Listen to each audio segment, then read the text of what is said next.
sur l'argumentation en géométrie ou si vous préférez tout simplement sur les démonstrations. Donc, pour cette capsule, nous allons faire un exemple de démonstration. Selon le trapèze ABC, donc en effet, nous avons ici un trapèze, donc A, B, C et D, pardonnez-moi. Ci-contre, on a tracé un segment de droite EF, donc nous avons ici le segment de droite EF, de sorte qu'il passe par le point C. En effet, on voit que le segment EF passe par le point C, comme illustré ci-dessous, ou plutôt à côté. Trouve à l'aide de propriétés géométriques la mesure de l'angle ABC. Donc, ABC, donc nous parlons de cet angle-ci. Dans la figure suivante, sachant que l'angle AGF, donc AGF, donc un angle extérieur ici, mesure 39 degrés, et que l'angle BCE, donc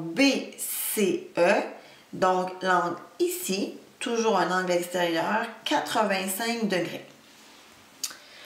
Donc, lorsque l'on effectue une démonstration ou encore lorsque l'on argumente en géométrie, nous devons toujours élaborer des affirmations appuyées par des justifications.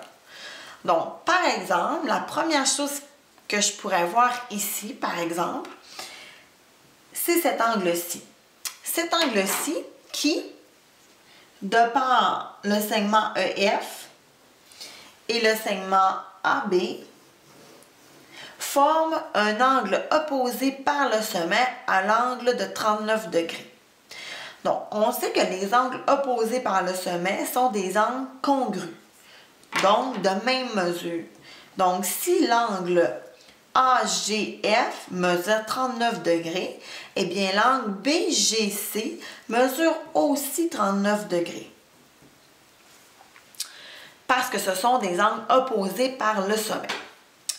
Donc, nous allons aller faire l'affirmation d'abord de leur égalité, tout simplement. Donc, la mesure de l'angle AGF est égale à la mesure de l'angle BGC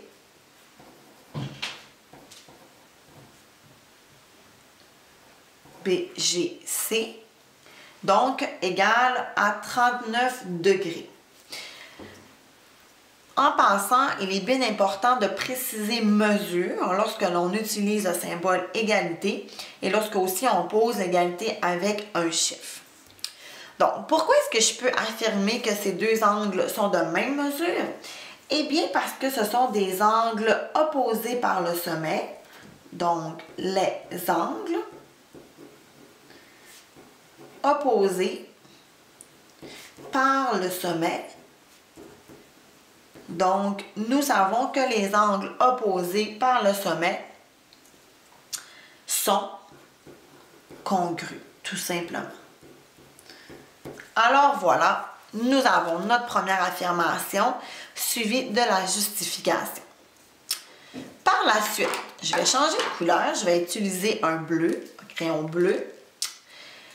Ce que je peux voir, la deuxième chose qui pourrait me venir à l'esprit, c'est cet angle-ci, l'angle BCG. Donc, ce que je réalise ici, c'est que j'ai un angle plat. Avec le segment EF, j'ai un angle plat, c'est-à-dire un angle qui, au complet, forme un angle de 180 degrés. Donc, ce que je pourrais venir affirmer, c'est tout simplement la mesure de l'angle BCG va mesurer, dans le fond, quelque chose qui va être égal à 180, donc mon angle plat, moins la petite portion de 85 degrés.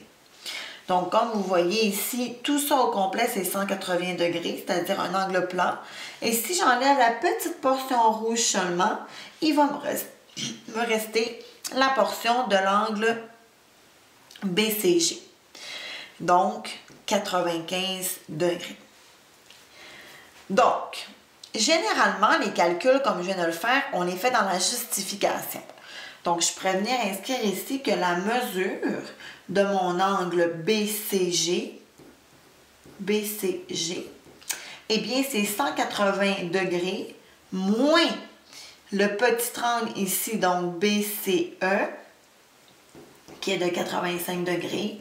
Et je vois qu'il reste, dans le fond, 95 degrés. Donc, mon affirmation est que, justement, l'angle BCG mesure 95 degrés. Et finalement, il manquerait juste un petit peu de justification, dans le fond. Soit qu'on vient parler du fait que le côté, pas le côté, mais le segment EF est un angle plat. Ou encore, on peut parler ici que nous avons des angles supplémentaires. Donc, que les deux angles ensemble forment 80 degrés. Donc, on pourrait parler que nous sommes en présence d'angles supplémentaires. Donc, les angles, on peut utiliser ici le petit symbole comme cela.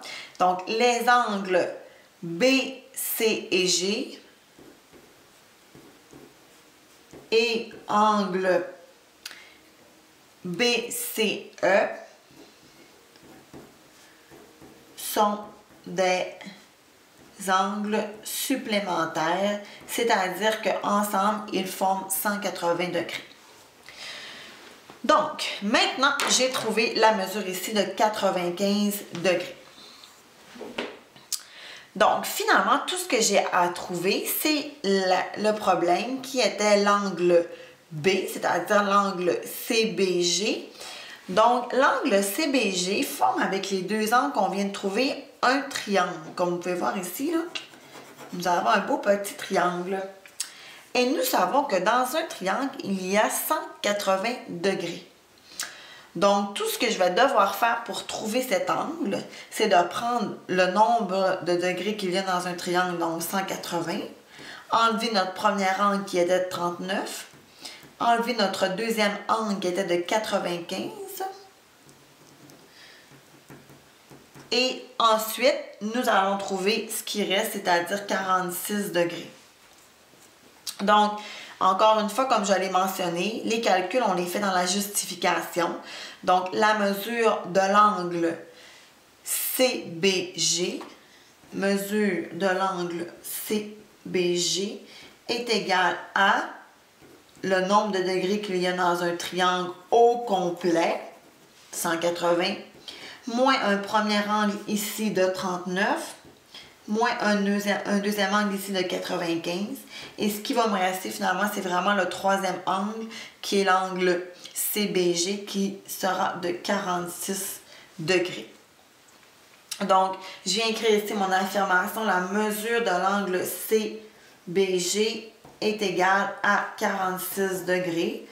Et pourquoi, en fait, c'est que dans un triangle, eh bien, la totalité des angles est de 180 degrés. Généralement, on écrit tout simplement dans un triangle, il y a 180 degrés. Donc, comme vous pouvez voir, j'appuie toujours d'un énoncé, d'un théorème qu'on peut dire. Et souvent, mais lorsqu'il y a des calculs, on les fait au niveau de la justification. Donc, la réponse ayant été donnée, c'est-à-dire que la mesure de l'angle CBG de 46 degrés, eh bien, notre démonstration est terminée. Finalement, sur cette petite portion, j'avais tout simplement ce qu'on vient de mentionner, que dans le fond, la somme des angles intérieurs de tous les triangles donne toujours 180 degrés. Donc, peu importe le type de triangle, rectangle, scalène, équilatéral, isocèle, tout ce que vous pouvez imaginer, quand on additionne les trois angles, ça nous donne toujours une somme de 180 degrés. Par exemple, si je voudrais trouver tout simplement la mesure de notre troisième angle, puisque notre premier, on nous dit qu'il équivaut à 45 degrés. Le deuxième, on nous dit qu'il équivaut à 30 degrés. Eh bien, pour trouver notre troisième angle, encore une fois, tout ce que j'aurais à faire pour trouver la mesure de l'angle 3, eh bien, ça serait de prendre le nombre de degrés qu'il y a dans un triangle, enlever un premier angle le deuxième, puis trouver combien de degrés il reste pour le troisième, c'est-à-dire 105 degrés. Et là, on pourrait venir faire notre affirmation que la mesure de l'angle 3 mesure 105 degrés. Donc ici, on aurait notre affirmation. Et pour la justification, eh bien, en plus des calculs, on devrait, sans peut-être tout réécrire cette phrase, au moins préciser que dans un triangle, il y a 180 degrés. Donc ici, c'est une petite démonstration tout simplement pour indiquer le nombre de degrés de l'angle numéro 3. Ce qui met fin à cette capsule et je vous dis à une prochaine capsule.